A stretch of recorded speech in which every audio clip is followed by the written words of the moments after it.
भारत के लिए बहुत क्रूशल टाइम चल रहा है। चाहे डोनाल्ड ट्रंप ने जो ट्रेड वॉर शुरू करी है उसको लेके, चाहे भारत पाकिस्तान के कॉन्टेक्स्ट में, क्योंकि पहली बारी हम 1971 के बाद पाकिस्तान के डीप घुस के उसको सबक सिखा के आए हैं।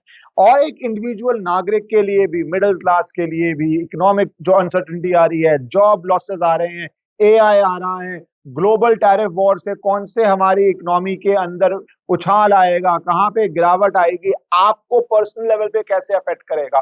तो जियो पॉलिटिक्स वर्ल्ड की लेके, इंडिया पाकिस्तान के रिश्ते लेके, एक इंडिविजुअल को कैसे अफेक्ट होने जा रहा है, वो सब डिस्कस करने के लिए हमारे साथ हैं फेमस एस्ट्रोलॉजर शमिष्ठा जी, जिनकी इस साल ही 3 प्रिडिक्शंस एकदम सही बैठी हैं। उन्होंने कहा था फरवरी के अंदर कि नॉर्थ इंडिया में एक बड़ा हमला हो सकता है, टेरर अटैक हो सकता है, और उसके बाद भारत स्ट्रॉन्ग एक्शन लेगा। वो आपने देखा किस तरह हमला हुआ पहलगाम में और किस तरह भारत ने ऑपरेशन सिंदूर किया। पर क्या वो फुल स्टॉप था या वो कॉमा है? क्या अभी भी एक बड़ी जंग होनी है? क्या अभी भी पीओके वापस आना है? क्या चिकन नेक की, जिस पे बांग्लादेश अजीब अजीब स्टेटमेंट दे रहा है, तो क्या बांग्लादेश को भी कुछ सिखाया जाएगा? उस बारे में बात करेंगे। उनकी दूसरी प्रिडिक्शन थी कि एक फ्लाइट क्रैश हो सकती है, बहुत दुखद थी, पर वो चीज हुई। उन्होंने अभी हाल ही में जब मेरी उनसे बात हुई थी, और उनके ट्विटर पे भी है ये, कि उन्होंने प्रेडिक्ट कर दिया था कि इतनी सारा ड्रामा करने के बाद भी डोनाल्ड ट्रंप कहता है मैंने 8 वॉर्स रुकवा दी, इंडिया पाकिस्तान रुकवाने का श्रेय लेता है, अभी इसराइल और हमास के बीच में वो सीज फायर की बात कर रहा है, और ये सब इसलिए किया गया कि नोबेल पीस प्राइज मिल जाए। और यूएस का प्रेसिडेंट नोबेल पीस प्राइज चाह रहा हो और ना मिले, ये कल्पना करनी मुश्किल है, स्पेशली जब इतनी कैंपेन हो। पर उन्होंने पहले ही प्रेडिक्ट कर दिया कि डोनाल्ड ट्रंप को नोबेल पीस प्राइज नहीं मिलेगा, और वो सच हुआ, पीस प्राइज नहीं मिला। तो ये सब क्या अब इसके परिणाम होने हैं। और उनसे जब मैं बात कर रहा था तो उन्होंने बताया कि भारत के लिए बहुत क्रूशियल टाइम है, कुछ ऐसी चेंजेस, कुछ ऐसी स्थितियां बन रही हैं कि हमारे देश के लिए और हमारे देश के हर नागरिक के लिए कई चीजें बहुत अच्छी जाएंगी, और कई जगहों पे चैलेंजेस आ सकते हैं, कठिनाइयां आ सकती हैं। तो वो सब डिस्कस करने के लिए मैं धन्यवाद करता हूं कि स्मिता जी, आप हमारे साथ आज जुड़ी हैं। पावरफुल टाइम भी आ रही है, पावर पैक टाइम आ रही है। एक्चुअली पहली बार हम देखेंगे action oriented Bharat. Otherwise Bharat क्या है, भारत में हम बहुत थोड़ा सा धीरे धीरे चलते हैं। हम वसुधैव कुटुंबकम बोलते हैं। हमारी जो एक आउटलुक है उतनी एग्रेसिव नहीं है। Never we were in that way. हाँ, कुछ सालों से थोड़ी मोदी जी ने दिखाया एग्रेशन, पर व्हेन वी वर पुश्ड, खुद से होके कभी कुछ नहीं किया। अभी हम देखेंगे आने वाले 7 साल में मंगल का महादशा शुरू हुआ है भारत का। तो और मंगल जो है वो योद्धा है, सोल्जर है।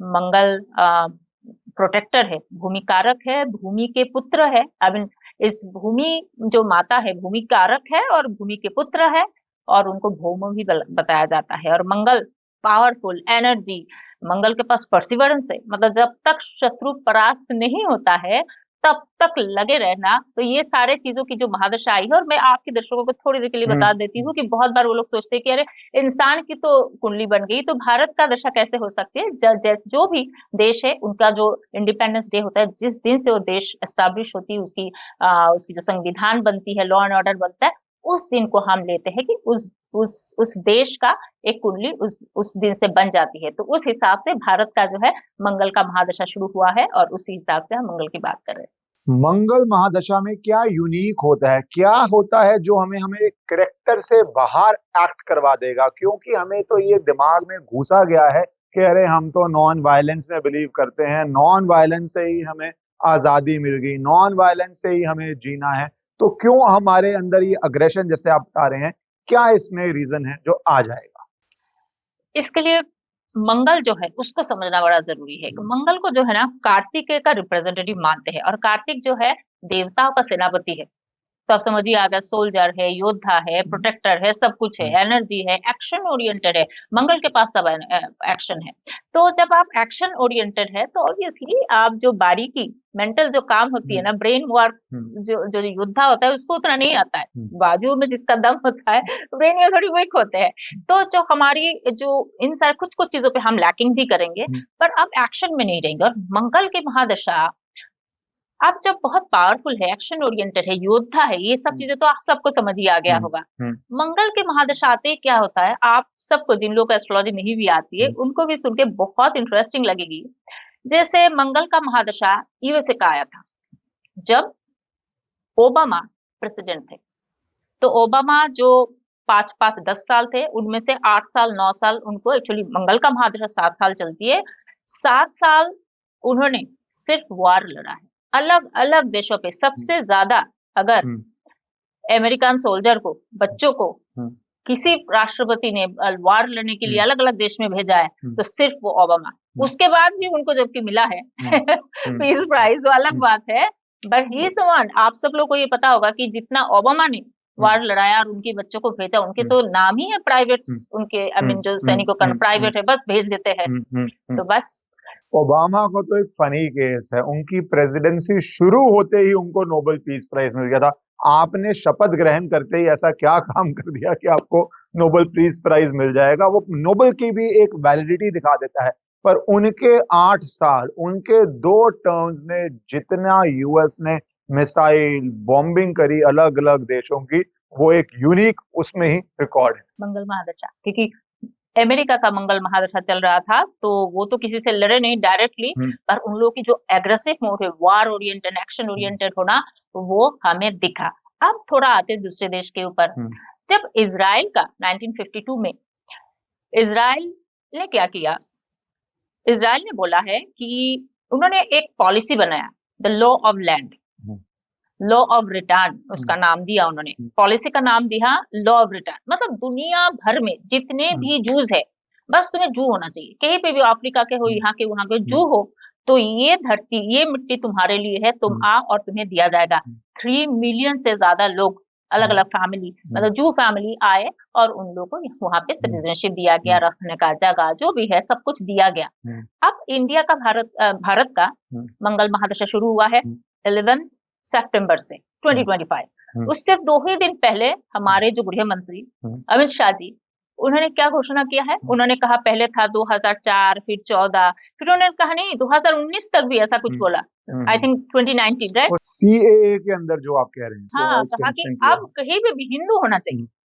फिर से वही चीज, वहां था जू होना चाहिए, यहाँ हिंदू होना चाहिए। अगर आप शरण लेते हो, आपको कोई नहीं भगाएगा, आपको यहाँ रहने दिया जाएगा, जब जैसे जैसे कागज बनेगा तब तब बनेगा, पर आपको कोई नहीं भगाएगा। सी, लैंड की भूमि कारक है मंगल। जब मंगल की बात आती है, तब इजराइल का मंगल का दशा चल रहा था 1952 में।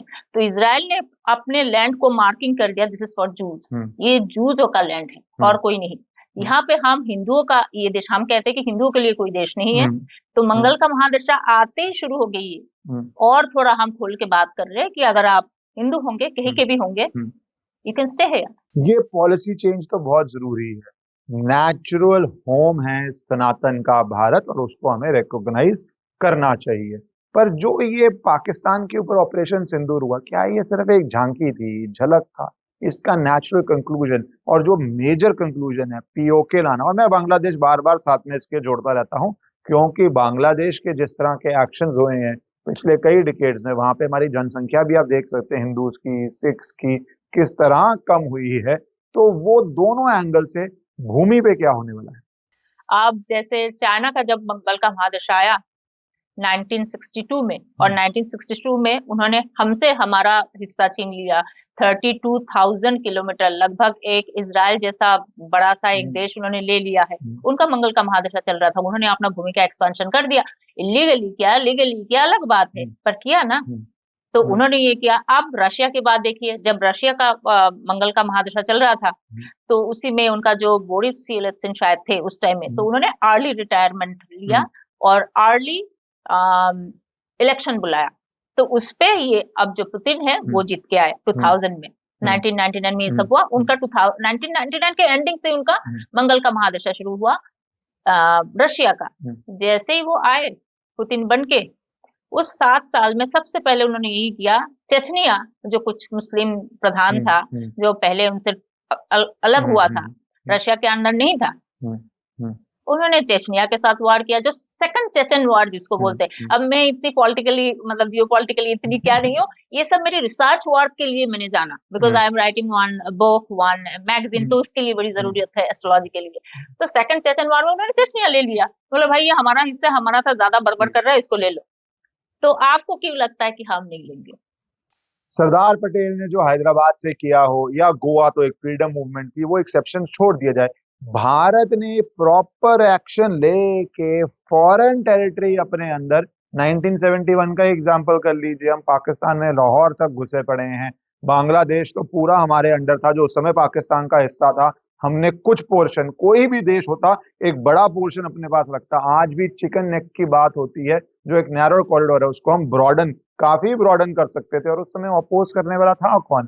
पाकिस्तान तो जा चुका था, बांग्लादेश को तो हमने देना था जो हमने दिया, और आज वो कुछ अजीब तरह की बातें कर रहा है, कई बार आंख दिखाने की भी कोशिश करता है। हमने तब नहीं किया। उनके 91,000 सोल्जर्स, ऑफिसर्स, और उस समय आर्मी में मोस्ट इलीट परिवार होते थे। तो पाकिस्तान का जो पूरा अपर एंड था, इलीट था, मिडिल क्लास ऑनवर्ड्स था, वो हमारे हाथ में था, और तब हमने पीओके वापस नहीं लिया। और उसकी ज्यादा प्रभावशाली स्थिति में हमें अब आना पड़ेगा ये चीजें लेने के लिए। पर आपने फरवरी में भी कहा था कि नॉर्थ इंडिया में बड़ा अटैक होने जा रहा है, तो क्या संकेत लग रहे थे कि ये मतलब आपके हिसाब से मंगल महादशा से पहले की सिचुएशंस बननी जरूरी थी, या बनती हैं जो ये हो जाता है, या उस समय क्या लग रहा था आपको जो आपने ऐसी प्रिडिक्शन करी थी? एक्चुअली पूर्व भाद्रपद एक ऐसा नक्षत्र है, वो नेचुरल कैलामिटीज बहुत देता है।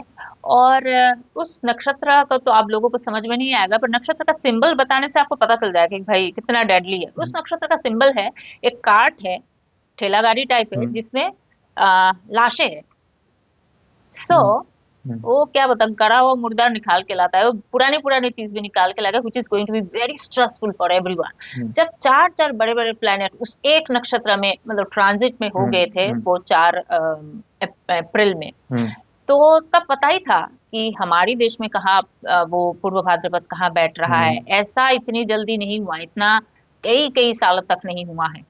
तो ये देख के समझ आया कि भाई कुछ तो टेररिज्म, कुछ तो उस हिसाब से होगा, हम्म। क्योंकि हमें ग्रह नक्षत्र से ही समझ में आता है हम्म। और कोई चीज हम्म। नहीं हम्म। है। हम्म। और एक इंटरेस्टिंग चीज आपके लोगों को बता हम्म। देना चाहती हूँ कि हम्म। आपको अभी भी जिनको लग रहा है कि नहीं नहीं बाकी देशों ने कर लिया, ले लिया, ठीक है, हम्म। हमारा इंडिया नहीं ले पाएगा हम्म। हमारा भूमि वापस। हम्म। जब चाइना का तो मंगल का महादशा आया 1962 में, हम्म। उन्होंने हमसे ले लिया हमारा वो हम्म। इतना बड़ा हिस्सा हम्म। नॉर्थ का।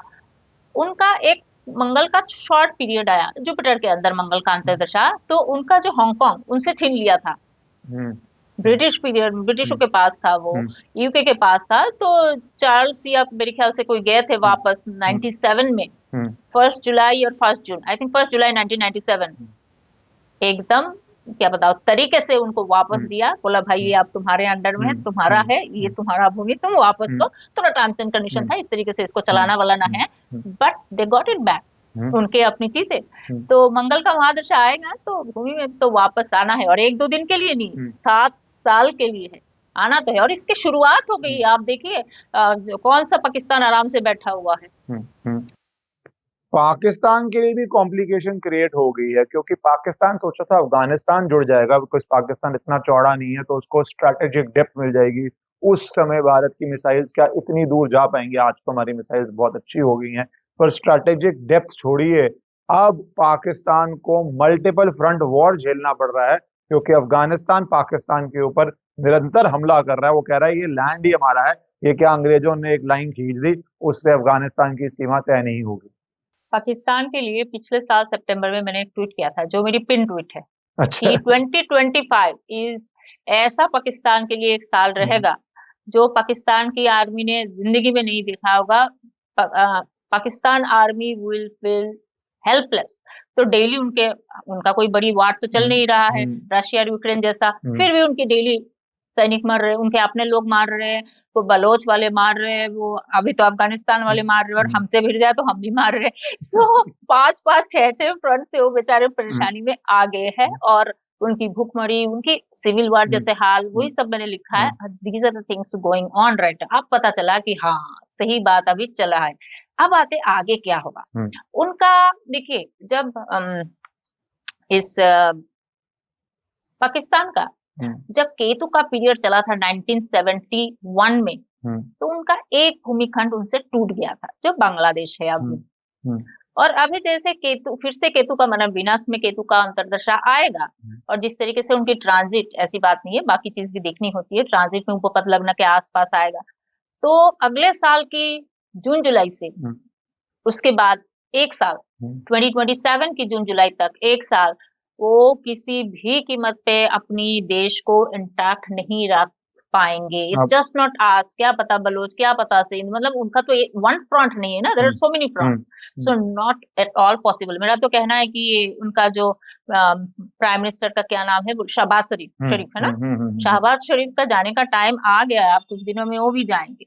ये बहुत इंपॉर्टेंट बात आप बोल रही हैं कि इंडिया का चार्ट तो है ही है, पर पाकिस्तान का जो चार्ट है वो दिखाता है पाकिस्तान अपनी टेरिटरी होल्ड नहीं कर पाएगा। उसका रीजन भारत हो सकता है, जो भारत के चार्ट में है कि भारत ले सकता है, या पाकिस्तान अंदर से इम्प्लोड, जो मैं कहता हूँ पाकिस्तान में अगर ये सब निकल जाए, बलूचिस्तान अफगानिस्तान निकाल के ले जाए चीजें, तो बचेगा पाकिस्तान। वो पाकिस्तान का चार्ट ही कह रहा है कि उसका पाकिस्तान बनने का टाइम आ गया है। अभी 2027 तक पिछले साल जब पिछले साल की मेरे ख्याल से उनका 14 अगस्त को आती है ना, और हमारा 15 अगस्त को आती है, तो उनके इंडिपेंडेंस डे में मैंने पाकिस्तान में क्या होगा ये सब लिखा था। इनमें से यही सब बात थी कि उनका भुखमरी आएगी, उनका सिविल वार हो जाएगा, ये सब चीजें, उनका इकोनॉमी डाउन होगा, सब चीजें। तो एक पाकिस्तानी ने वहां पे मुझे अच्छे से पूछा था कि मैम पीओके क्या आप इंडिया पाकिस्तान खो देगा, पीओके के लोगों को क्या होगा? तो मैंने उसको लिखा था कि वार की क्या जरूरत है, हम तो पीओके है तो 2025 में ले आएंगे, नहीं तो 2027 में ले आएंगे। तो तब जब 2024 में लिखा, सबको लगा अरे क्या क्या जो मैडम, ऐसे उनको लगा कि मैंने मजाक से कुछ लिख दिया है। अब जब ऑपरेशन सिंदूर हुआ, अब जब ये स्थिति बनी, तब लोगों को लगा अरे हाँ 25 में भी आ सकता है। So by the time we will reach 2027 fully PoK हमारे पास आएगा, और पाकिस्तान के टुकड़े टुकड़े होना ही है। ये जो वीनस में केतु का पीरियड उनके लिए आएगा, which is really really deadly for deadly for them। और केतु उनके लिए हमेशा ही डेडली है। केतु का 6 साल का महादशा आया था, उसमें उनका 4 या 5 उनका जो कंट्री हेड कू हो गया था बीच में, वो मुशर्रफ तभी आए थे 2000 से 2007, 4 या 5 बार उनकी चीजें चेंज हो गए हैं 6 साल में, 7 साल में। तो you can imagine how much Ketu is troubling for them. Ketu का ये पीरियड आएगा 1 साल का, वो कहते हैं ना कि that will be the last nail on the coffin. PO के वापस आ पाने पे, भारत पाकिस्तान को सबक सिखा पाने पे एक बात बोली जाती थी कि न्यूक्लियर आर्म्स है पाकिस्तान के पास, न्यूक्लियर ब्लफ है, इसलिए पाकिस्तान से हम ले नहीं पाएंगे वापस। पर इस बारी ऑपरेशन सिंदूर इन बॉम्ब है, उसको तो उड़ा दिया गया ना, वो ब्लफ को खत्म कर दिया गया। चाइना का डिफेंस सिस्टम भी तार तार कर दिया गया, अमेरिका के वहां पड़े कितने प्लेन उड़ा दिए गए, वो बात आज भी अमेरिका को दर्द दे रही है। उसको एक शब्द में बोलते हैं पेपर टाइगर। मतलब बातों में तो बहुत कुछ है, ऐसे तो कुछ है नहीं है। तो ये सब चीजें, यही बात है, कुछ कुछ चीजें डेस्टिन है, जब जो होना होता है तभी होता है। जैसे जैसे उसकी तरफ हम बढ़ रहे हैं कि पाकिस्तान के साथ एक वार होना है फाइनली, और हमें हमारी भूमिखंड वापस लाना है, तो उनका टेररिज्म को रोकने के लिए भी ये जरूरी है। अदरवाइज तो हर 2 दिन में पहलगाम हो जाएगा, पुलवामा हो जाएगा, फिर हम क्या करेंगे, कितनी बार इस चीज को झेलेंगे? तो इसका रफा दफा करने के लिए ये टाइम जैसे जैसे किनारे पे आ रहे, तो उनका जो ये ब्लफ था, हमारे पास हम न्यूक्लियर वाला देश है, ये है, हमारे पास मिसाइल है, उनके देश के बच्चा बच्चा बोलता है हमारे पास मिसाइल है, हम न्यूक्लियर कंट्री है। मैं सोचती हूँ हमारे गांव के बच्चे को पता ही नहीं है न्यूक्लियर कंट्री बम क्या होता है।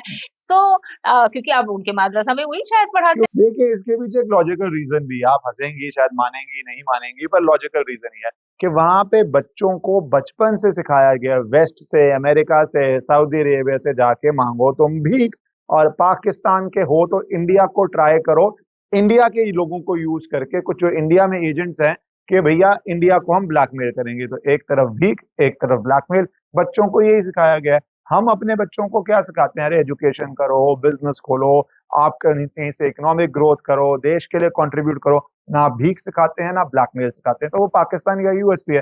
जैसे शहबाज शरीफ ही देख लीजिए, मैं लिटरली कह रहा हूँ बार बार, उसके जूते साफ करना छोड़ के डोनाल्ड ट्रंप के, उन्होंने क्या नहीं किया, पर वो भिखारी की कहाँ इज्जत होती है, तो वही काम कर रहे हैं वहां पे। भारत तो जाने से भी मना कर रहा है। देखिए डिफरेंस कितना है चीजों में। सेल्फ रेस्पेक्ट वाली चीज नहीं है। अब मंगते की, भिखारी की, उस तरह क्या ही इज्जत होनी, और पाकिस्तान तो एक नेशनल भिखारी है। पर दूसरी जो बात है वो है, भूमि की तो है ही है, ट्रेड वॉर जो बहुत बड़ी वॉर है, और जो भारत को तो करेगी एज ए नेशन, पर एक इंडिविजुअल जो इकोनॉमिक एक्टिविटी कर रहा है, भारत का नागरिक है, उसके ऊपर भी इसका प्रभाव पड़ेगा बहुत ज्यादा। जब ट्रम्प प्रेसिडेंट बने दोबारा, हम्म। एक्चुअली ट्रम्प जब पहली बार प्रेसिडेंट बनने गए थे तो सबने कहा था हिलरी जीतेंगी, मैंने कहा था कि नहीं जीतेंगे, ट्रम्प जीतेगा। तो सबने कहा तुम्हें, तो तुम पागल हो, नहीं तो तुम्हें एस्ट्रोलॉजी नहीं आता है। अब ट्रम्प जीता, फिर इंडियंस को ट्रम्प बहुत पसंद आ गया, दोबारा वो जीते नहीं। मैंने कहा नहीं, वो नहीं जीतेंगे, वो उनका नहीं, दूसरा वाला जीतेंगे। तो सबने मुझे बोला हो ही नहीं सकता, तो फिर से अब ट्रम्प नहीं जीता। इस बार ट्रम्प जीता, बोला आया। पर मेरी एक ट्रूथ थी कि नाई मामा से काना मामा अच्छा है। एग्जैक्टली ये लाइन लिखा है मेरे ट्वीट में कि नाई मामा से काना मामा अच्छा है, that's what is Trump. Trump से इतना भी उछलने की जरूरत नहीं है, बिकॉज ट्रम्प आपके जो इंटरनेशनल प्लेटफॉर्म में हो सकता है आपको, हाँ, काफी चीजों पे आपको सपोर्ट देंगे। हो सकता है कि अगर दूसरी क्या, कौन जो थी वो भूल गई, वो कमला हैरिस जीत के आती तो हो सकता है एंटी नेशनल्स, कांग्रेस, ये सब लोगों को वो बहुत ज्यादा हवा दी, बहुत ज्यादा उनको बुश देती। उस हिसाब से तो ट्रम्प नहीं करेंगे शायद। पर बाकी चीजों पे, इकोनॉमी के लिए तुम मत समझना कुछ अच्छा करेंगे। So that was my tweet, that was my prediction. अब ये शुरू हुआ है, पर ये भी एक कहना है कि ये चीज ज्यादा नहीं चलने वाला है, क्योंकि ट्रम्प का नवंबर से 2025 की जो नवंबर 2025 से नवंबर 2026, this is very bad time for him. उनका जो है, उनका जुपिटर जब 12th हाउस में जाएगा, उपपद लग्न से क्रॉस करेगा, आई मीन थोड़ा टेक्निकल बात है, नहीं बोलिए दैट इज बोलिए नॉट अच्छा that is not a good thing. जब जुपिटर सिंह लग्न है उनका और गुरु 12th हाउस में जाता है, लॉस के घर में जाता है ना, तो उसको, वो जहां कहीं पे भी गुरु जाता है उसको बहुत ज्यादा एग्जैजरेट कर देता है, लॉस को डबल ट्रिपल करता है। उपपद लग्न है वहां पे, उपपद लग्न को जुपिटर क्रॉस करता है तो भयावह हाल करता है, बहुत बार लीगल इश्यूज देता है। हो सकता है इम्पीचमेंट या उस इंटेंस का कोई चीज उनको उनको फेस करना पड़े, तो वहां जब उनको स्लैप मिलेगा तो थोड़ा होश आएंगे। तो ये कुछ दिन की है, तो धीरे धीरे वो अपना जो भी हाँ बोलेंगे फिर उसको वापस भी ले लेंगे। पर जब तक नहीं लेते तब तक थोड़ा सा मुश्किल वाला हाल है। ये तो ट्रम्प के तरफ से हुआ कि हाँ, ट्रम्प की टैरिफ प्लान का क्या है क्या नहीं। ऐसे भी मंगल के महादशा में अब हर चीज तो अच्छा नहीं। तभी तो हम एक होलिस्टिक पर्सपेक्टिव कर रहे हैं, हमें हर चीज देखनी है, क्या अच्छा जाएगा क्या बुरा जाएगा। पर बुरे से, आपने कहा कि प्रधानमंत्री मोदी के लिए भी एक बहुत चैलेंजिंग टाइम आने वाला है। क्या चैलेंजेस आने वाले हैं और क्या उन चैलेंजेस से उभर पाएंगे, निकल पाएंगे? ये एक्चुअली शुरू हुआ है इसी साल अप्रैल में से उनका शुरू हुआ है, अभी है। पर जैसे जैसे नवंबर आएगा वैसे वैसे उनके लिए थोड़ा सा टाइम सुधरेगा। एंड देन अगेन 2027 अभी भी होगा, मार्च अप्रैल में है, but these are all manageable things, क्योंकि मंगल महादशा में कुछ खराब चीजें भी होंगी, क्योंकि मंगल योद्धा है, मंगल स्ट्रेट है, मंगल बहुत वोकल है। और हमारी जो मंगल है वो आर्द्रा नक्षत्र में, आर्द्रा नक्षत्र का जो रीति है, ये बताओ तो लोगों को समझ आएगा कि आर्द्रा नक्षत्र का जो देवता है वो है रुद्र। अब रुद्र अवतार तो चुपचाप नहीं रहते हैं, है ना। वो कृष्ण जी नहीं है, गणेश जी नहीं है कि शांत सौम्य देवता है, वो तो उग्र देवता है, जो रुद्र अवतार है। तो रुद्र अगर आपके जिस नक्षत्र का देवता हो, तो और मंगल मंगल भी थोड़ा सा ऐसे ही है, उग्र है। तो मंगल जैसा प्लेनेट जब आर्द्रा नक्षत्र में है, जिसका मालिक रुद्र है, तो रुद्र जैसा ही हम एक रूप धारण करेंगे विथ टाइम, 7 साल के लिए, 1-2 दिन के लिए नहीं है। और अभी भी शुरू हो गया, हम वोकल हो गए हैं, हम डायरेक्ट हो गए, हम एकदम पार्लियामेंट में खड़े होके बोल रहे हैं कि देखो कोई ट्रम्प वम्प का फोन नहीं आया। हाँ, this is the first time we took stand. See कैसे चीजें चेंज हो रही है, क्योंकि आपके समय का कैसे प्रभाव आपके ऊपर पड़ती है, तो ये हमें दिखेगा। एस्ट्रोलॉजी इतनी भी इंटरेस्टिंग है अगर आप फॉलो करो तो और मंगल योद्धा है, मंगल को पैसे कितना लगा के, कितना किसको दे के, कहाँ से पैसे घुमाना है, इसकी कोई समझ नहीं है। प्रोटेक्शन जानता है, एकदम तुम्हारे लिए जान दे देगा, पर पैसे को कैसे बढ़ाना है, क्या करना है, वो नहीं आता है। बहुत बड़ा इतना डायरेक्ट है। पैसे कमाने के लिए जितने लोग होते हैं ना, बिजनेस क्लास, आप देखना कितना मिठास होते हैं, सबके साथ अच्छा रिलेशन रखते हैं, और मंगल को वो चीज नहीं आता है। तो मंगल के महादशा में हमारी, क्योंकि मंगल का महादशा हमारा है, पूरा धरती का नहीं है, तो हमारी इकोनॉमी जो एक तेजी से बढ़ रहा था, पूरा एशिया में हमारा ही इकोनॉमी तेजी से बढ़ रहा है, सो उसमें एक हम थोड़ा सा स्टेग्नेशन देखेंगे। पर एक अच्छी चीज भी ये है, रिसेशन तो यूरोप में, अमेरिका में तो मतलब क्या बताओ, बहुत रिसेशन आने वाला है अगले साल, जब जुपिटर भी वाटर साइन में होगा और शनि तो है ही ऑलरेडी अभी पूर्व भाद्रपद में, इसी का असर अगले साल से देखने लगेगा। तो रिसेशन अमेरिका में, अमेरिका का हाल एक्चुअली पिछले साल से ही खराब हुआ है, जब से एक्चुअली क्या बताओ केतु था वार्गो में, तब से उनका हाल खराब है। उनकी उनकी फाइनेंस के घर में केतु था, सो दैट वाज, इसका इम्पैक्ट धीरे धीरे धीरे अभी आ रहा है, तभी तो वो इतना अगर टैरिफ लगा रहे, क्योंकि उनका हाल खराब है। अगले साल से तो एकदम विजिबल होगा, यूरोप में विजिबल होगा, उस हिसाब से इंडिया बहुत अच्छा करेगा। एक तरह से जो अब कंपैरिजन की बात हो रही है वो सही है, क्योंकि वर्ल्ड क्या कर रहा है और इंडिया क्या कर रहा है, ये कंपैरिजन तो होना ही पड़ता है, उसी से आप एक कंक्लूजन पे पहुंचते हैं।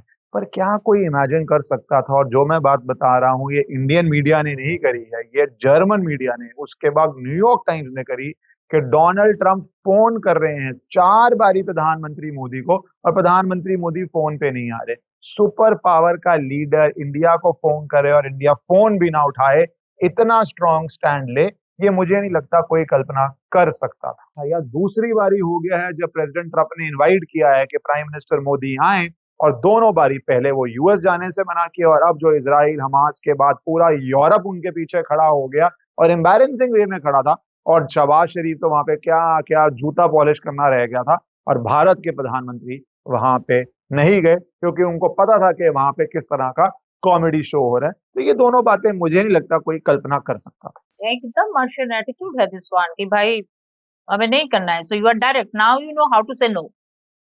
तो ये सारे चीज दिया है, जिसे आपने कहा कि मोदी जी के लिए क्या आगे परेशानी वाली चीज, तो अब जब इतना डायरेक्ट वाली चीज है तो इसके असर पड़ेगा ना। अब जैसे हमने क्या देखा ऑलरेडी, मंगल की महादशा आते ही शुरू होते ही हमने क्या देखा, कारगिल में वहां लोग रास्ते पे आ गए, वहां लोग वोकल हुए, वहां लोग थोड़ा एनआरटी, हिंदी में इसको क्या बोलते पता नहीं, अराजकता, हाँ मेरी हिंदी अच्छी हो रही है अराजकता शुरू हो गई है। तो वैसे ही हमें अब वही आखिरी नहीं है, यही सब खराब चीज है एक्चुअली। जैसे जी जो आप ये कह रही हैं लद्दाख में हुआ, वैसे ही इंटरनल डिस्टर्बेंसेस तो भारत के लिए हमेशा बड़ी चुनौती रही है, जो कई बार कहा भी जाता है 2.5 फ्रंट वॉर। एक व्यक्ति जो जेल में है वो तो ओपनली कह रहा था 5 लाख लोग चिकन नेक पे खड़े हो जाएं तो भारत को नॉर्थ ईस्ट से सेपरेट कर सकते हैं। तो ये जो नई फॉर्म ऑफ डिस्टर्बेंसेस आ गई हैं, चाहे फॉरेन मनी से आ रही हों, चाहे सड़कों पे लोग वाइटल इंस्टॉलेशन पे, वाइटल हाईवेज पे, रोड जाम पे, नॉर्थ ईस्ट और भारत को सेपरेट करने के घटिया और डेंजरस सपने जिसके लिए जेल में बैठे हुए हैं, तो क्या आपको लगता है भारत में इस दशा में इंटरनल डिस्टर्बेंसेस बढ़ने वाली हैं और बहुत बड़ी चुनौती बनने वाली है? बहुत बड़ी है।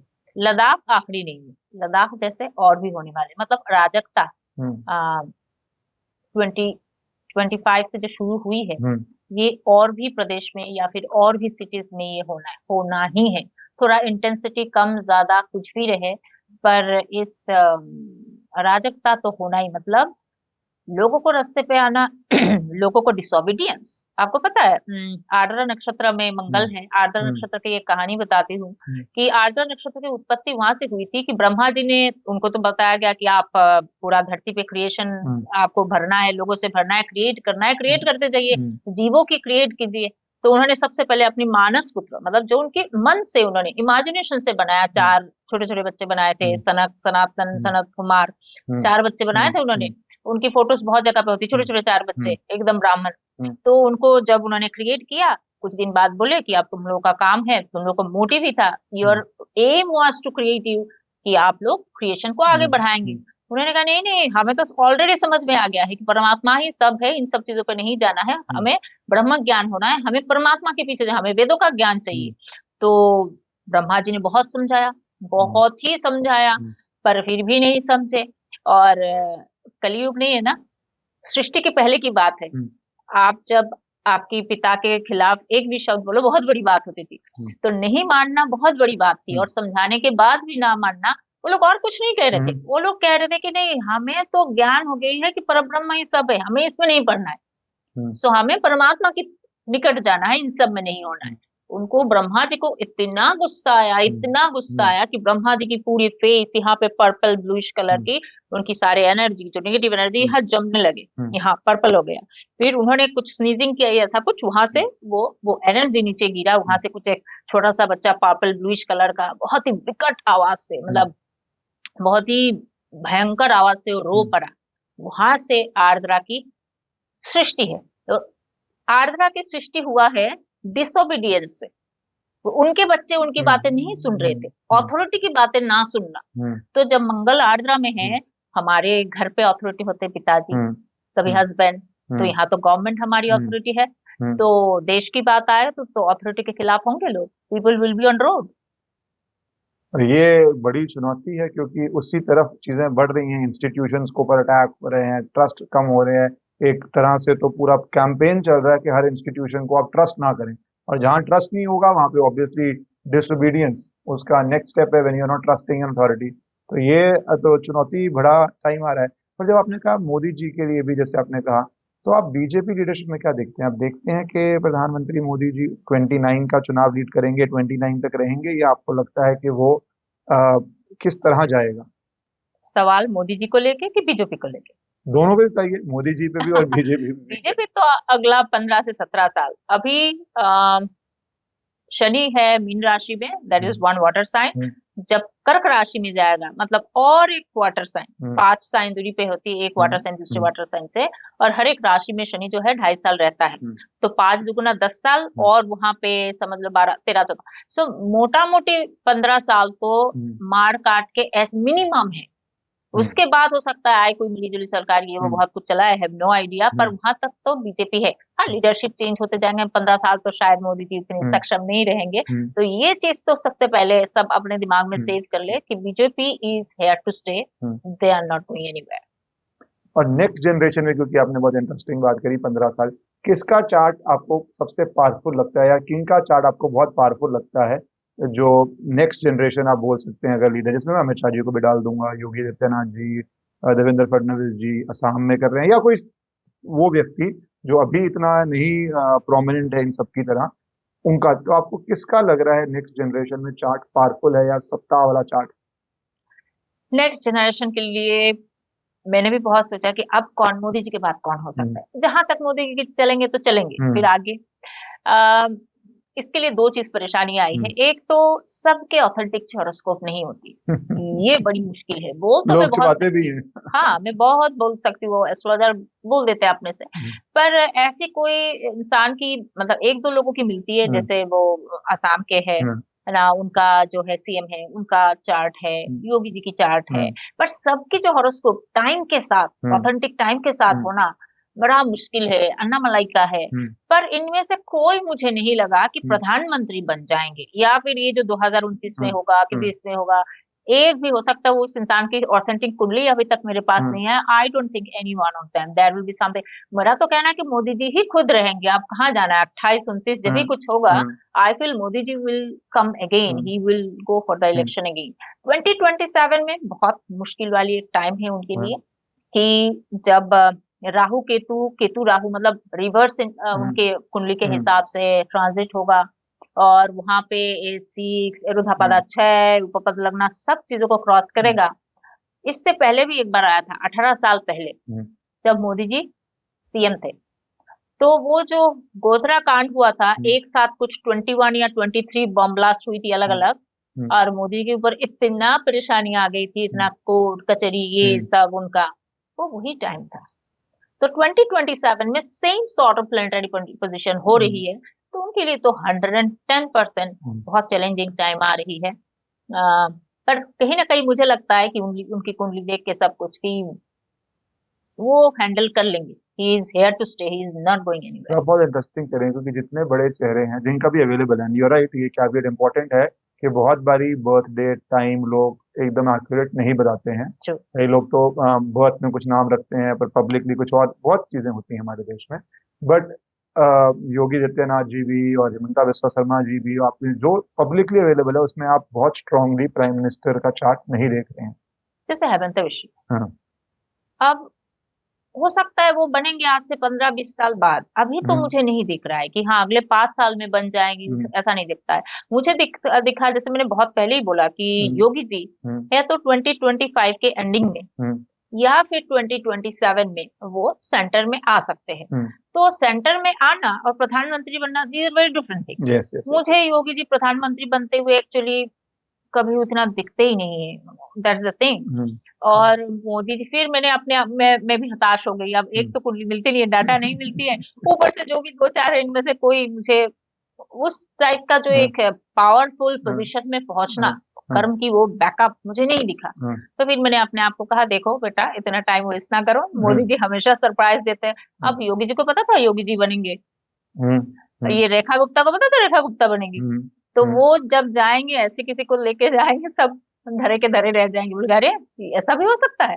सो आई थिंक अच्छा, ये बहुत इंटरेस्टिंग हो जाएगी क्योंकि इसमें obviously Yogi supporters may not be very happy, but you have to speak what you feel. But and more importantly आपकी बात है क्योंकि हाँ, अगर हम लॉजिकली लें तो चीफ मिनिस्टर्स में प्रधानमंत्री ने बहुत बड़ी सरप्राइज किया है। और अगर लॉजिकली नहीं, क्योंकि मैंने इससे पहले ये बात नहीं सोची, मैं फ्रैंकली क्रेडिट दूंगा आपको किया है कि अगर वही लॉजिकल एक्सटेंशन लें that prime minister is in a position to choose his successor, mean जो रूलिंग पार्टी है तब कर रहे हैं, तो हो सकता है उसमें भी बहुत बड़ा सरप्राइज कर दें जो लोग कल्पना नहीं कर पा रहे, which would be very interesting. और आप मेरे दिमाग में बात डाल गए हैं क्योंकि हाँ, जो चीज सीएम में आप कर सकते हैं क्या आप वो प्रधानमंत्री पद पे भी कर सकते हैं, तो इंटरेस्टिंग बात हो जाएगी। और योगी पहली बात तो मोदी जी कहीं जाते हुए मुझे इतनी जल्दी दिख ही नहीं रहे हैं कि मोदी जी अभी जाने वाले हैं। तो मोदी जी के लिए बहुत ही संकट वाला टाइम आ रहा है actually. 2027 is going to be very hard. जैसे सीएम थे तो प्रदेश के अंदर था, चीजें ठीक था, अभी तो पूरा देश है आपके ऊपर। प्लस अभी देश उस जगह पे पहुंचा है जहां पे लोग और इंडिया को गरीब देश नहीं मानते। हम अभी चौथी इकोनॉमी बन गए हैं, तो मंगल के दशा आया है तो हमें थोड़ा स्लो करेगा। तो जो हम सोच रहे थे कि 2027 में हम तीसरी इकोनॉमी बन जाएंगे, तो थोड़ा और टाइम लगेगा। ऐसा नहीं कि हम चौथा है, चौथे से अभी हम 10वीं बन जाएंगे, नो नो नॉट दिस। तो हमारी जो एक ग्रोथ होनी थी, ग्रोथ की जो एक पेस है, जो स्पीड है, उसमें थोड़ी सी एक थोड़ा स्लो डाउन होगा, बाकी कुछ नहीं। अब मोदी जी अगर नहीं जाते हैं 2027 में तो obviously he is going to go for next election. और अगर इफ एट ऑल कि हाँ वो सोचते हैं कि नहीं मैं प्रधानमंत्री तो नहीं रहूंगा, इफ एट ऑल, मुझे तो ऐसा नहीं लगता है, तो ऐसा किसी को लाएंगे वो, अगर उनके हेल्थ इश्यूज अगर खराब हुई जाए, मतलब हेल्थ का चक्कर कुछ तो आएगा, केतु का पीरियड और हेल्थ का इशू नहीं रहेगा, ऐसा हो सकता है। उनका जो एज हुआ है कहने का मतलब, तो अगर कुछ हेल्थ इश्यूज ऐसी आए कि अब तो मुश्किल ही है, तो हो सकता है वो ऐसे किसी को देके जाएंगे जिनको वो पीछे से चला पाए। जैसे मनमोहन सिंह को इतने साल 10 साल या ऐसा कुछ चलाया है सोनिया गांधी ने। अब हमें देखना है कि मनमोहन सिंह कौन बनेगा। पर बीजेपी में ऐसा देखना थोड़ा डिफिकल्ट लगता है क्योंकि कांग्रेस में सत्ता के बाहर भी एवरीबडी नोज रूलिंग पार्टी कौन है। बीजेपी में जो गद्दी पे बैठ जाएगा प्राइम मिनिस्टर की, तो वो डिग्री सेल्फ मेड ही होगा, तो वो डिग्री उस तरह एक परिवार को, क्योंकि वहां पे तो सोनिया गांधी जी की अगर तबीयत खराब भी है तो राहुल गांधी है, प्रियंका, आपको परिवार की सुननी है। यहाँ पे बीजेपी स्ट्रक्चर में मुझे लगता है थोड़ा difficult, but you never know कि आप किसी को, मैं ये एस्ट्रोलॉजी बात नहीं कर रहा, मैं जनरल बात कर रहा कि किसी को आप उस तरह बीजेपी स्ट्रक्चर में उतना हद तक आप कंट्रोल नहीं कर सकते हैं। स्ट्रक्चरली पार्टीज बहुत डिफरेंट है। True, very true, very true. उसका code of conduct is very different है, उस तरह के लोग डिफरेंट है, माइंडसेट डिफरेंट है। पर मोदी जी अगर किसी को बिठा के जाएंगे कि हाँ अब मैं उतना सक्रिय नहीं रह पाऊंगा, तो ऐसे किसी को बिठा के जाएंगे कुछ दिन के लिए जिसके पास एम्प्लॉय का एटीट्यूड है, जो ऑर्डर लेने के लिए तैयार है, ऐसे ही किसी को बिठा के जाएंगे। और नहीं जा रहे तो फिर 2028 2029 में करेंगे इलेक्शन। वो नहीं जाएंगे, क्या पता वो 32 में बैठे रहे, तो यू हैव नो आइडिया वो क्या करे, because he is not। आपको अभी भी इन सब चार्ट्स में बीजेपी में strongest chart of power Modi ji का ही दिख रहा है। Of course, that is my, put it differently between CMs अभी जो हैं and prime minister, you think प्रधानमंत्री मोदी जी का ही चार्ट इन सब में से स्ट्रॉन्गेस्ट है फॉर पावर। जिस मंगल की बात कर रहे थे ना, मोदी जी की मंगल का ही राशि है, मंगल का ही लग्न है, मंगल अपनी ही राशि में बैठा हुआ है, साथ में चंद्रमा भी है, तो उसमें बहुत उसको शशि मंगल योग बोलते हैं, लक्ष्मी योग बोलते हैं, वो तो अलग बात है, नीचे भंग मिल रहा है। पर मंगल का राशि है, मंगल का लग्न है, और मंगल अपनी ही राशि में बैठा हुआ है, और क्या चाहिए। और लीडर ऑफ ऑपोजिशन हमारे देश के राहुल गांधी का आपको क्या लगता है? उनकी क्या चार्ट कह रहा है कि उनका 24 से तो उनका थोड़ा पीरियड इंप्रूव हुआ है, लीडर ऑफ ऑपोजिशन बने हैं, इंप्रूवमेंट में भी क्या बोलूं 55 से 9900, तो उनके चार्ट में आपको दिख रहा है आने वाले 5 4 7 साल में? अभी तो 15 साल तक तो आपको बीजेपी भी को खत्म है। है। अब मेरी जब एक बहुत इंटरेस्टिंग बात बोलती है, ये बहुत वायरल हुआ, बहुत, हाँ, जितना मेरी प्लेन क्रैश वाली वायरल हुई हाँ, उतना वो वायरल हुई है। हाँ, पता नहीं आपने भी देखा है कि हाँ, नहीं, कि जब प्लेन क्रैश वाली चीजें बड़ी वायरल हुई तो हाँ, आज तक वालों ने मुझे बुलाया। हाँ, मैं गई तो उनके जो हौस न्यूज रीडर थे हाँ, उन्होंने मुझे सवाल पूछा, अलग हाँ, अलग तो पूछा, तो फिर आप राहुल गांधी का क्या हाँ। भविष्य देखते हो? तो मैंने कहा राहुल गांधी अपने लाइफ की सबसे बेस्ट पीरियड से गुजर रहे हैं। बोले बेस्ट पीरियड मतलब? मैंने कहा कि एलओपी हाँ, is best for him, he is going to the hmm, golden period of his time. हाँ, तो उन्होंने बोला तो फिर आगे कुछ प्रधानमंत्री नहीं है? हाँ, मैंने कहा नहीं। बोलते गांधी परिवार से कोई नहीं? मैंने बोला ना नहीं। फिर वो प्रियंका गांधी, मैंने कहा वो किसी राज्य का आगे जाके हाँ, कुछ साल बाद हाँ, सीएम वगैरह कुछ बन सकती है हाँ, मैक्सिमम। हाँ।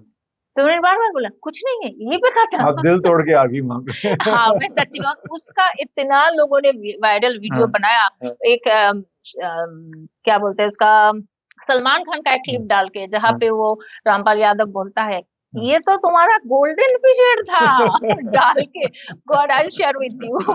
वो इतना लोगों ने चलाया, I don't know who made it, हाँ, बहुत ही बढ़िया मजेदार। हाँ, वो आजकल सोशल मीडिया के जमाने में इन डिफरेंट है, इतना क्रिएटिविटी है लोगों ट्रू, में।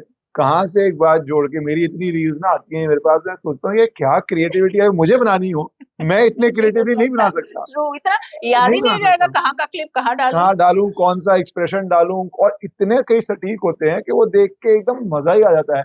और यही न्यू एज इकोनॉमी, पर इकोनॉमी पे मैं आना चाहूंगा, क्योंकि आपने कहा भारत का स्लो डाउन। ट्रू। अब भारत की पॉपुलेशन साइज बहुत मैसिव है।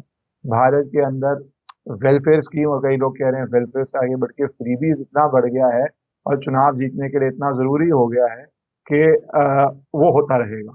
और उसके साथ आपकी इकोनॉमी स्लो डाउन में मेरे हिसाब से तो वो भी जाएगा, पर मैं देश की बात नहीं, मैं इंडिविजुअल पे आना चाहता हूँ।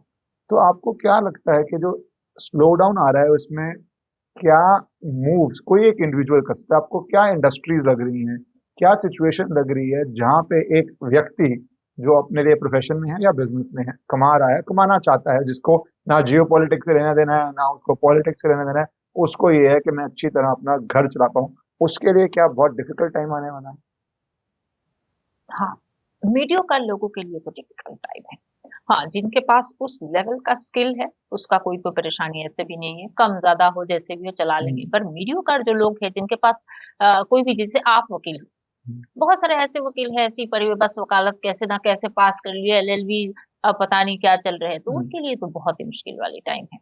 तो ये जो आने वाला टाइम है, स्किल का टाइम है। स्किल नहीं है, आप कहीं पे नहीं हो, आपके पास उस लेवल की स्किल होना पड़ेगा। You have some skill, you have some, कुछ हुनर है, हम्म, उसी पे ही काम करना पड़ेगा, अदरवाइज तो नहीं। तो आपके जो भी कुछ काम है, एकेडमिक्स में ध्यान देके कोई फायदा नहीं है, आपको हुनर पे ध्यान देना पड़ेगा। एकेडमिक्स तो रह जाएगी साइड में, हम्म, आपको काम क्या आता है प्रैक्टिकली, क्योंकि मंगल एक्शन है। एक्शन आपको ऑफिस में वो प्रोजेक्ट कितनी जल्दी, कितनी आसानी से, कितना अच्छा करना आता है, आपकी वहाँ क्या कंट्रीब्यूशन है, ये मैटर करेगा। आपने बड़ी इंटरेस्टिंग बात बोली। मैंने आज ही एक रील बनाई है कि हार्वर्ड की एक स्टडी, क्योंकि आपकी एकदम बात तो सटीक बैठती है हार्वर्ड की स्टडी के साथ। हम्म। हार्वर्ड ने भी एक स्टडी की है कि 10 बड़े कोर्सेज हम्म। जो पिछले 50 100 साल से आपको सबसे अच्छी जॉब्स देते थे, इंक्लूडिंग एमबीए, इंक्लूडिंग अकाउंटिंग, जो डिग्री हैं, बट जरूरी नहीं एमबीए करके या अकाउंटिंग करके या लॉ पढ़ के आपका स्किल सेट अच्छा है, तो वो सारी आपको एक अच्छी लाइफ, अच्छी जॉब्स नहीं दे रहे, और बहुत रैपिडली नहीं दे रहे, क्योंकि अब जमाना आ गया एआई यूज करके, टेक यूज करके एग्जीक्यूशन का। पहले जॉब में उतना एग्जीक्यूशन प्रेशर नहीं था, अगर आपके पास डिग्री बड़ी जगह से है। तो जो आप ये कह रही हैं उसको लेके एकदम वो हार्वर्ड की स्टडी उसी दिशा में जा रही है। तो भारत के लिए तो ये चुनौती वाला टाइम है, क्योंकि मोस्ट लोग मीडियोकर ही होते हैं। हम सब सोचते हैं कि हम एक्सेप्शनल हैं, किस्मत होती है तो उस हिसाब से बन भी जाते हैं, बट मीडियोकर या एवरेज व्यक्ति के लिए आपके हिसाब से बहुत चुनौती वाला टाइम आने वाला है। यस, ये तो थोड़ा है, अब इसमें क्या ही कह सकते हैं। तो ये है थोड़ा। और मेरा कहना है कि मंगल भूमि कारक है, हम्म, भूमि का मालिक है, भूमि के हम्म, साथ काम कीजिए। कहने का मतलब खेती बाड़ी में वापस जाइए, खेती बाड़ी कीजिए, so that is going to work out. अगले साल फार्मिंग बहुत अच्छा करेगा, मतलब एग्रो, एग्रीकल्चर बहुत बढ़िया करेगा तो खेती बाड़ी में वापस जाइए। खेती बाड़ी करना हर कोई जाके हाल नहीं चलाता है, हम्म, खेती बाड़ी के साथ बहुत कुछ होता हम्म, है, कोई उसका सप्लाई चेन देखता है, हम्म, कोई उसका सेल्स देखता है, there are hmm, so many things are there, है ना। हम्म, तो आपके पास अगर थोड़ी सी गांव में खेती बाड़ी है, उसको किसी को दे दीजिए कि साल के, तुम नहीं कर पा रहे हो किसी और को दे दो कि साल के हिसाब से तुम करोगे, मैं उसका पूरा देखभाल करूंगा।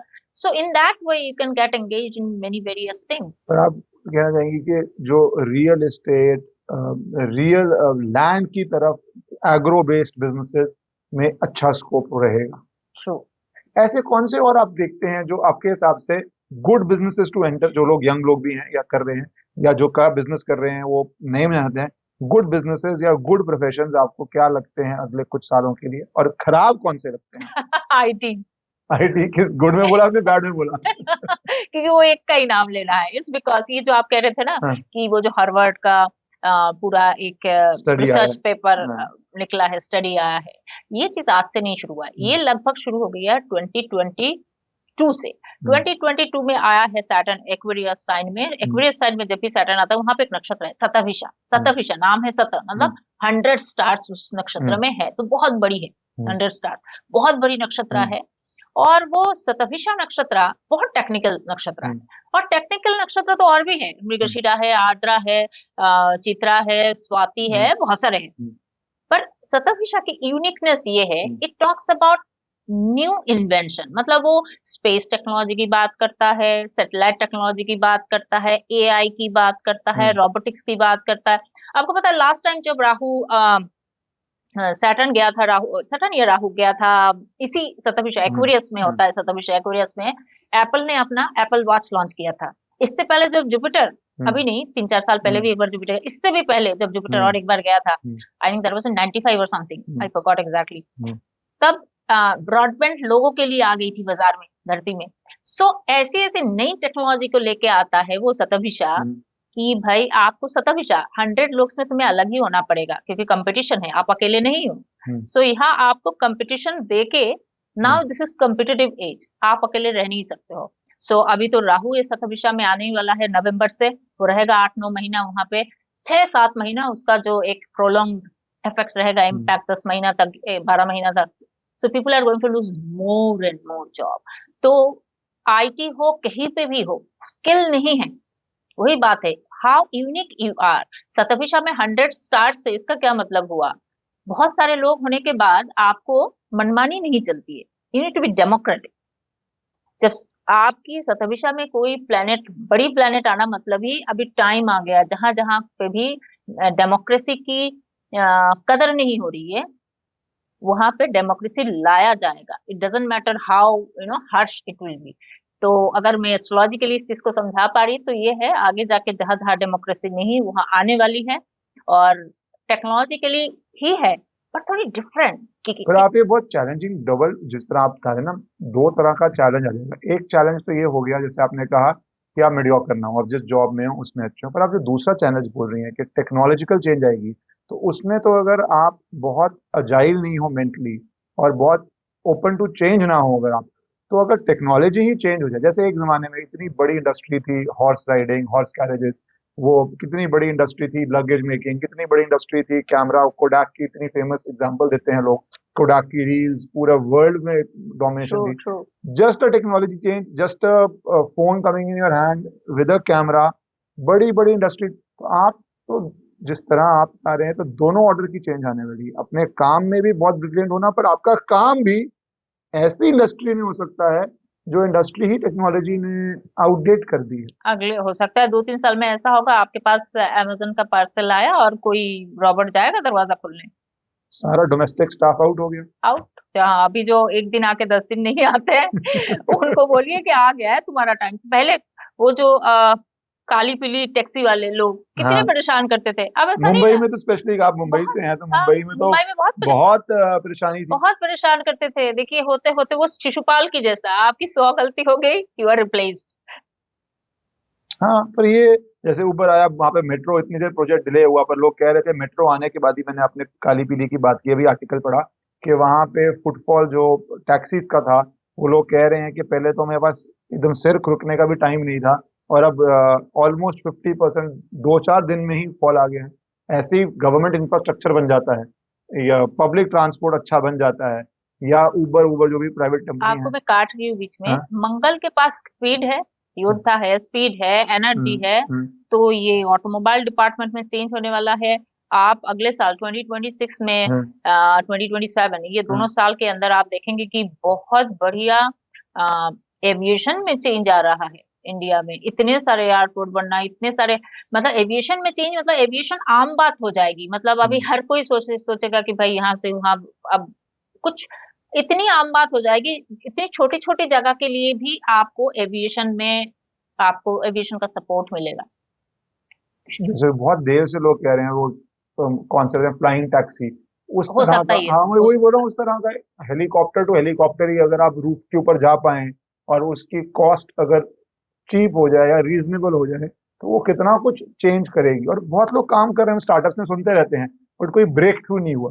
बट अगर कोई ब्रेक थ्रू ऐसा हो जाए तो of course it will change your travel. तो शर्मिष्ठा जी, जिस तरह आप कह रही हैं, डिग्री से निकल के हम क्या वापस एक स्किल बेस्ड वर्ल्ड में जा रहे हैं, और जो यंगर जनरेशन है या जो है कि वो अपने स्किल के ऊपर फोकस करे रादर देन डिग्री, क्योंकि बहुत देर डिग्री वर्ल्ड चला, पर उससे पहले एक स्किल वर्ल्ड था। लोग अंग्रेजी कॉन्सेप्ट बोले तो अप्रेंटिसशिप करते थे, एक स्किल सीखते थे, उस स्किल से मास्टर्स बनते थे, उस मास्टर से ट्रेड करते थे। तो क्या हम वापस उस दिशा में जा रहे हैं? वर्ल्ड का पता नहीं, इंडिया जरूर जा रहा है। वर्ल्ड भी एक्चुअली जा रहा है, उसमें आएंगे। हाँ। इंडिया जरूर जा रहा है। इतने सारे अगले साल, देखिए, आज ही मैं गई थी वो टाइम्स ऑफ इंडिया में, वो लड़की मुझे पूछ रही थी अगले साल का एनर्जी क्या होगा। अब मुझे ही समझ नहीं आया कि एनर्जी क्या होगा का क्या मतलब है।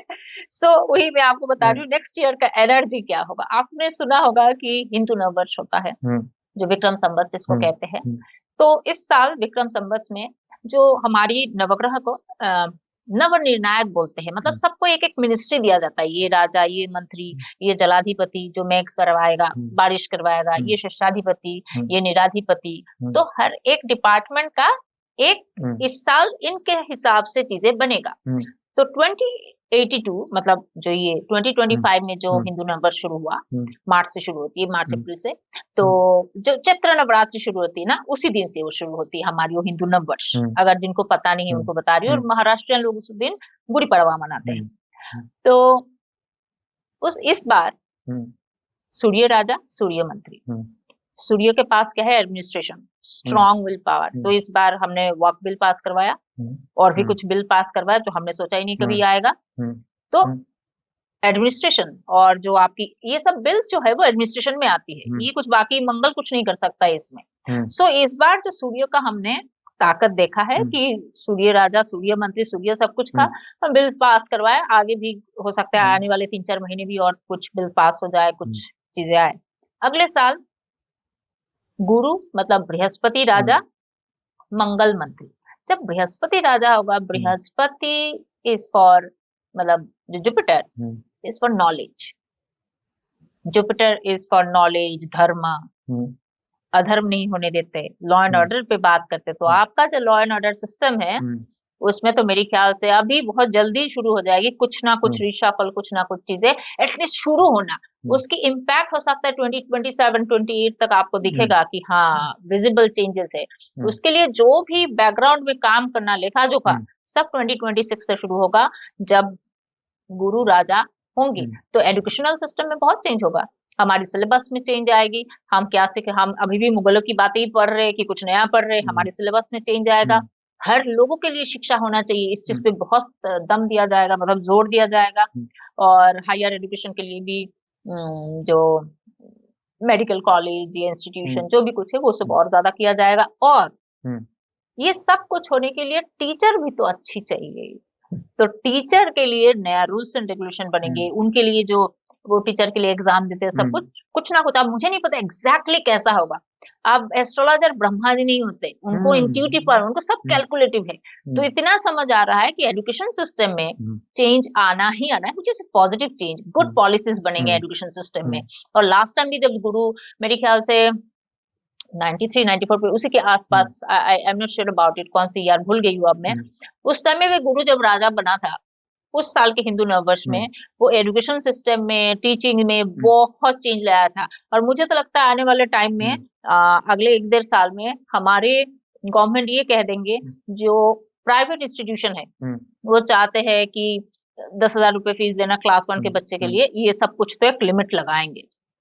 प्राइवेट एजुकेशन पे आपको लगता है लिमिट पर वो बहुत देखो, एक आदमी को चाहिए भी कि एजुकेशन इतनी एक्सपेंसिव ना हो जाए कि आदमी अफोर्ड ना करे, और साथ साथ प्रॉब्लम भी है कि आप किसी भी प्राइवेट बिजनेस को, जमीन इतनी महंगी होगी, भारत की आधी प्रॉब्लम तो यही है कि कोई इंडस्ट्री सेट करना चाहे जमीन बहुत महंगी है, कोई दुकान खोलना चाहे जमीन बहुत महंगी है, कोई स्कूल खोलना चाहे जमीन बहुत महंगी है। तो इतनी कॉस्ट है हमारे देश में जमीन खरीदने की, अब उसके ऊपर बजाय उसमें ब्लैक मनी है इसलिए मुश्किल है, अब वैसे मुश्किल है। उसके बाद कंस्ट्रक्शन, तो प्राइवेट सेक्टर के ऊपर अगर आप प्राइस कैप्स लगाएंगे, जबकि आरटीई पहले ही है कि आपको बच्चों को बनाए, तो वाइबल रहेगा नहीं बहुत देर तक। पर these cap, ये पॉलिटिशियंस के लिए बहुत अच्छा है, चुनाव भी मिलेगा, वोट भी मिलेगा, सारा मिडिल क्लास खुश होकर वोट देगा। बट जैसे आप रेस्टोरेंट में नहीं लगा सकते कि भैया आपकी मर्जी है कि आपको जाके मुंबई का जो बेस्ट रेस्टोरेंट है वहां खाना है या आपको ठेले से खाना है, वैसे एजुकेशन भी आप क्या फैसिलिटीज दे रहे हैं, कोई अपने स्कूल में एसी दे रहा है, बसेस दे रहा है, किस तरह के वो टीचर्स ला रहा है, कहाँ आप अगर उसमें लगाएंगे तो बहुत वोट बहुत बट मिलेगा। हो सकता है ये हो जाए कि वो यहाँ भी ना लगाए तो बोले कि तुम्हारे एजुकेशन में कि मतलब कैसे एक कोटा सिस्टम टाइप कुछ तो ये करेंगे, जो प्राइवेट जहां तक आम जनता पहुंच नहीं पाती वहां तक आप देखेंगे कि बड़े बड़े जो यूनिवर्सिटी है, इंस्टीट्यूशन है, वहां के कैंपस इंडिया में होना, जो लोग स्किल वाले हैं, स्पोर्ट्स वाले हैं, जैसे अभी मंगल मतलब स्पोर्ट्स एक्टिविटी है, स्पीड है, एनर्जी है, तो मंगल के पास स्पोर्ट्स है और हम स्पोर्ट्स में आने वाले 7 साल में बहुत अच्छा करेंगे। स्पोर्ट्स की इतनी अच्छी, जो लोग स्पोर्ट्स में, आप लोग जिन लोगों को स्पोर्ट्स पसंद है उनके लिए तो बहुत ही बढ़िया है कि आप लोगों के लिए ऐसा होगा कि अच्छी स्पोर्ट्स की रूल्स रेगुलेशन और इंफ्रास्ट्रक्चर, जैसे आज ऐसे चेंज होगा कि पहले 10 लोग भेजते थे, अभी 100 लोग भेज रहे, मतलब अलग अलग जगह पे गेम खेलने के लिए, तो हमारी स्पोर्ट्स में बहुत ध्यान दिया मैं जाएगा। आपकी स्पोर्ट्स की बात को भी कंफर्म कर देता हूँ कि हमारा केस चल रहा है उसमें, अच्छा, कि पूरा नया स्पोर्ट्स कोड, स्पोर्ट्स बिल, सब अच्छा, पे काम चल रहा है। जैसे आपने स्पोर्ट्स बोला तो क्या मुझे एकदम बात से याद आया कि पूरा मैसिव उस पे काम चल ही रहा है सरकार का, उस वाह, पे बहुत शायद बढ़िया। 2-3 महीने में नोटिफाई भी कर रहे हैं। तो हाँ, ये चीजें तो चेंज आ रहा है।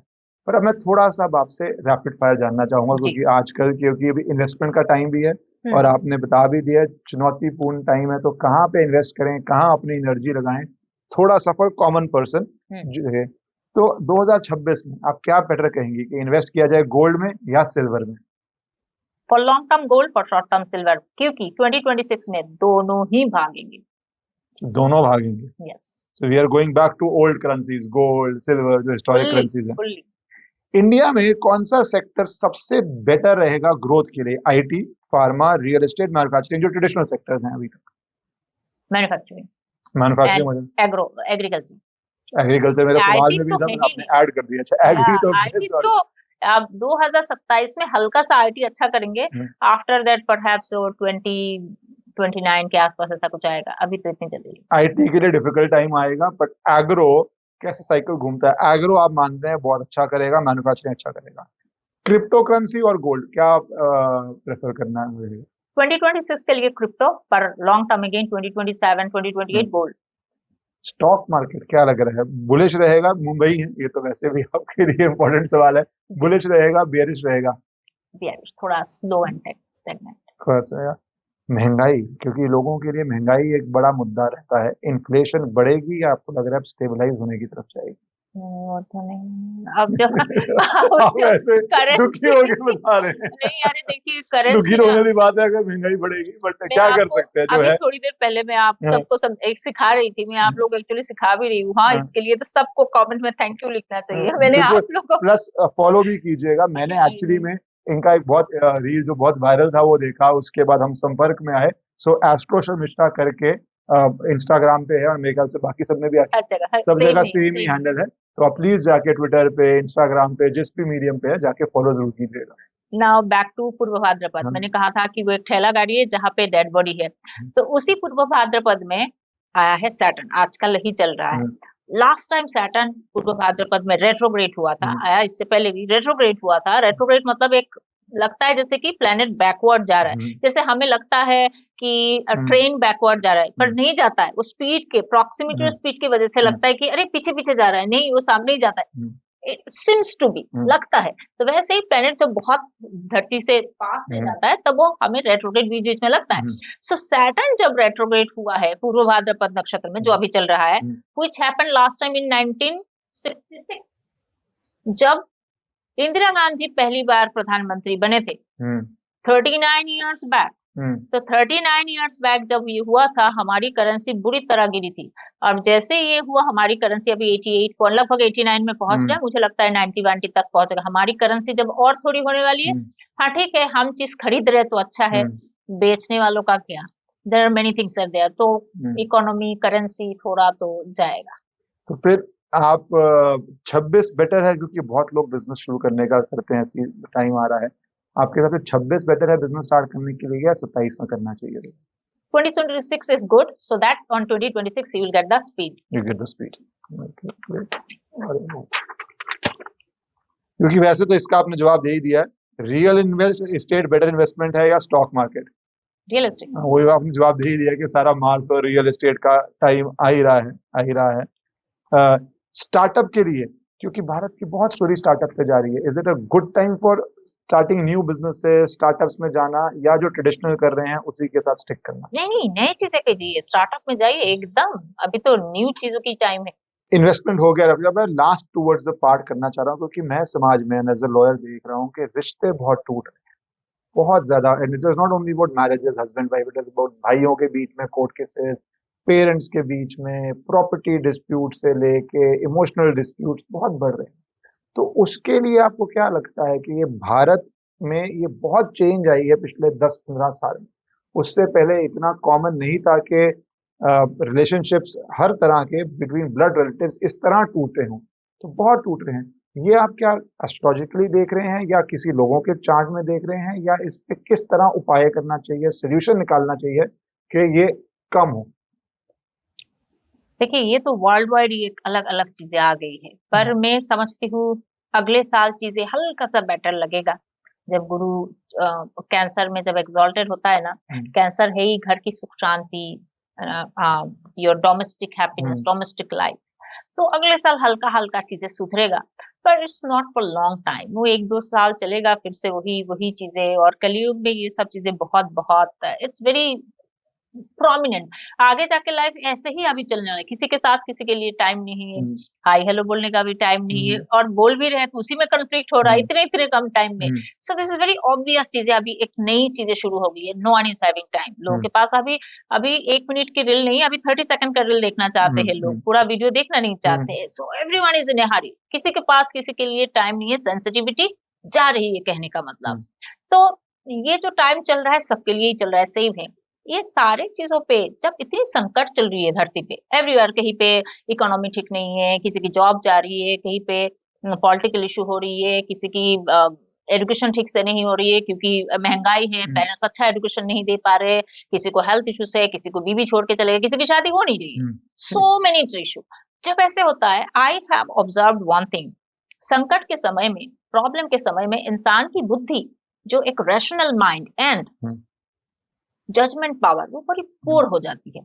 सो पीपल गो टुवर्ड्स अधर्म, अनएथिकल काम करना, और अपने डिजायर के पीछे भागते भागते आप कुछ ना कुछ इलीगल चीजें, अनएथिकल चीजें कर रहे हो। सो सबके लिए मैं एक ही चीज बोलूंगी कि this is the first step should be कि ठीक है, थोड़ा कम थोड़ा ज्यादा जिंदगी में चल रहा है, पर कितना एथिक्स में, कितना धर्म में आप अपने आप को मेंटेन रख पा रहे हो, this should be the first thing of everyone. और उसमें बने रहने के लिए तो आप परमात्मा से ही संपर्क, जितना मतलब सात्विकता के साथ जितना संपर्क रखेंगे इस धरती पे, और तो कुछ इतना सात्विक नहीं है भगवान जी के अलावा। सो आप परमात्मा से जितना अपने आप का लिंक और स्ट्रॉन्ग कनेक्शन बना के रखेंगे, उतना ही आपको वो इटर्नल गाइडेंस मिलेगा। इसमें मत जाओ, उसमें मत जाओ, इसे करो, ये ना करो।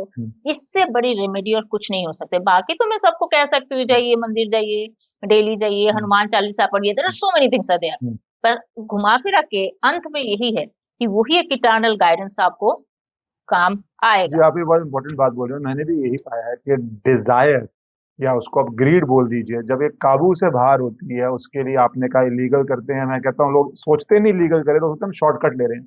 वो शॉर्टकट फिर कहाँ इलीगैलिटी में बन जाता है, या कहाँ आपका ग्रीड डिजायर आपको ओवर पावर कर देता है, और आपको जो प्रॉब्लम में होते हैं उससे बड़ी प्रॉब्लम में लैंड कर देता है। तो प्लीज उसका ध्यान रखिए। दिवाली का समय है। थैंक यू, आपने टाइम निकाला और यहाँ पे आई और सबसे अपने पूरे विषयों पे हमने बात करी, वर्ल्ड पॉलिटिक्स, भारत और इंडिविजुअल्स के लिए भी कैसे इंपॉर्टेंट टाइम है। तो उसके लिए आपका बहुत बहुत धन्यवाद। सही है।